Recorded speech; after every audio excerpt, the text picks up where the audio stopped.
మధుతోటి, నువ్వు సాగర్ గారితో, మన ఇతర ఫ్రెండ్స్ తోటి, సుబ్బు చంద్రశేఖర్ గారితో, వీళ్ళందరితో కూడాను మళ్ళీ కలిసి ఈ యొక్క సభల్ని ఇంతకంటే మరింత అద్భుతంగా చేయాలి. అండ్ ఆ రకంగా నేను మీ ఎంటర్‌ప్రెన్యూర్‌షిప్, యంగ్స్టర్స్ ఎలాగ రావాలి ఏమిటి అనేది నా గురించి నేను చెప్పుకోవడంలో తెలియకుండానే మీకు అందరికీ చెప్పాను. అది మీకు అందరికీ అర్థమై ఉంటుందేమో అనిపిస్తుంది. కాబట్టి ఇది నాకు గొప్ప అవకాశం. ఈ తీరుగా, ఈ రీతిగా, ఇదే విధంగా మనం వెళ్ళగలిగితే కనుక ఎవ్వరికి అడ్డుండదు. ఇక్కడ ఒక్కొక్కరు ఒక్కొక్క గ్రేట్ ఎంటర్‌ప్రెన్యూర్స్ అవుతారు.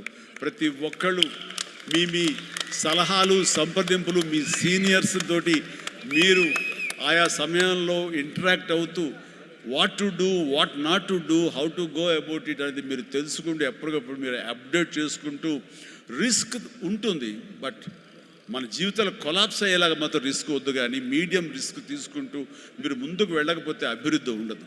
ఛాలెంజ్ సినిమా ఎంతమందికి ఇన్స్పిరేషన్ వచ్చింది అంటే ఆ రోజుల్లో ఏమి చేయాలరా అని తొయ్యనంటే వాళ్ళకి ఆ సినిమా ఒక దిక్సూచిలా ఉండి ఈవెన్ మనం కూడా అచీవ్ చేయగలం అనే నమ్మకం వచ్చింది. అలాగా సినిమాల ద్వారా ఇతోధికంగా నేను చాలామందికి మార్గదర్శకంగా నిలబడ్డాను, ఇన్స్పిరేషన్గా నిలబడ్డాను. ఆ రకంగా మీరు కూడా ఈ వండర్ఫుల్ జీవితం, ఒకే ఒక జీవితం, దీన్ని సద్వినియోగపరుచుకుంటూ మీరు మరింత హైట్స్కి ఎదగాలని, మరింత అభివృద్ధిలోకి ఎదగాలని, ఇదే సభ 1 year లోపు జరిగినప్పుడు మీరు ఫీల్ అవ్వాలి. లాస్ట్ టైం మనం వచ్చే January 25, కానీ ఈ January 26 ఆ ప్రాంతాల్లో మనం ఎంత ఎదిగాము ఇది అంటే చిరంజీవికి మీరు చెప్పుకుంటే కనుక అంతకు మించి నాకు కావాల్సింది ఇంకేమీ లేదు. ప్రతి ఒక్కరిని మనస్ఫూర్తిగా ఈ అవకాశాన్ని సద్వినియోగపరచుకోండి.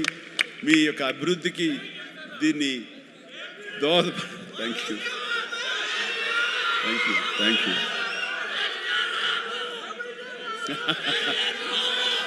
ఎస్, ఇందాక నుంచి చాలా చెప్తూ నా అచీవ్మెంట్స్ గురించి చెప్పాను. Pavan Kalyan is my achievement, Ram Charan is my achievement, నా ఫ్యామిలీలో ఉన్న అందరు బిడ్డలు అందరూ కూడా నా అచీవ్మెంట్. వీళ్ళందరూ చూస్తుంటే ఇది కదా నేను సాధించానని. మొన్న పవన్ కళ్యాణ్ ఇంటికి వచ్చినప్పుడు ఒక మాట అన్నాడు, అన్నయ్య నీకు ఒక మాట అన్నవాడికి గుర్తుందా అని. ఏమన్నానరా, మన ఇంట్లో ఇంతమంది మీరందరూ ఉన్నందుకు, నాకు ఈ అవకాశం భగవంతుడు ఇచ్చినందుకు ఇది నాతో ఆగిపోకూడదు. ఒక రాజ్ కపూర్ ఫ్యామిలీలో ఎంతమంది ఎలా ఉన్నారో ఆ రకంగా మరొక రాజ్ కపూర్ ఫ్యామిలీ మన మెగా ఫ్యామిలీ అవ్వాలి అని నువ్వు చెప్పావు. ఈ రోజున చూస్తుంటే, తలుచుకుంటే నీ మాట ప్రభావం, నీ మాట మంత్రంగా ఈరోజు పనిచేసి మన ఫ్యామిలీలో ఇంతమంది 90 ఉన్నావు, 10 మంది దాకా ఉన్నావు అంటే కనుక నీ మాట పవర్. ఎందుకంటే నువ్వు చాలా నిష్కల్మషంగా అంటావు, అనేదో కన్విక్షన్తో అంటావు, అందులో ఎలాంటి పొల్యూషన్ ఉండదు కాబట్టి దానికి బలం ఎక్కువ అన్నయ్య. మంచి మనసుతో అంటావు, పాజిటివ్తో అంటావు అని కళ్యాణ్ బాబు అంటే అవును కదా అనుకున్నా. తెలియకుండా అదే ఒక పత్రిక కపూర్ ఫ్యామిలీ ఆఫ్ సౌత్ అంటూ మా గురించి ప్రస్తావించినప్పుడు, భగవంతుడా, ఇది మా గొప్పతనం కాదు, నువ్వు ఈ ప్రజలు, నా అభిమానులు, ఈ ప్రేక్షకులు మమ్మల్ని ఆదరించారు కాబట్టి మేము ఈ స్థాయిలో ఉన్నాము అనుకున్నది ఆ రకంగా సాధించగలిగాము అనిపిస్తుంది. అండ్ గతంలో ఎప్పుడు నేను ఏ సభలోనూ ఇంత మనసిప్పి మాట్లాడుకోలేదు. అది మీతోటి నేను మనసిప్పి మాట్లాడుకునేంత ఆప్తుల మధ్య ఈ ఆప్తా సంస్థ సంబంధించి నా గుండెని టచ్ చేశారు.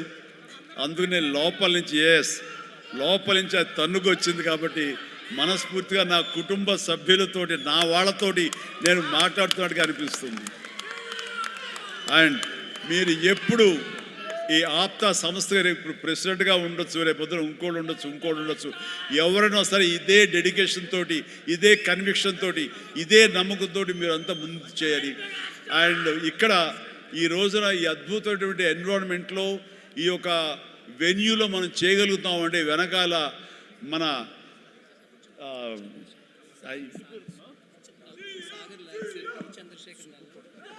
ఈ వెన్యూ ఇచ్చినటువంటి మా గోపి చల్మశెట్టి అనిల్ అంటారు.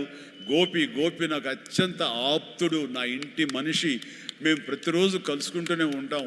అతను కూడా మామూలు సాదాసీదా స్థాయి నుంచి ఈ రోజున తనలో ఉండే ఆ ఇంటెలిజెన్స్ అవనివ్వండి, ఆ ఇంటలెక్చువల్ థాట్స్ అవనివ్వండి, ఆయన చెప్పాలంటే సైన్స్ చదువుకొని సైంటిస్ట్ ఆయన. ఈ రోజున మన దేశం గర్వించే విధంగా గ్రీన్ ఎనర్జీలో ఆయన పాయనీర్ అయ్యాడు, నిష్ణాతుడు అయ్యాడు, హైట్స్కి వెళ్ళాడు. ఇప్పుడు ప్రపంచపరంగా కూడా మనందరం గర్వించే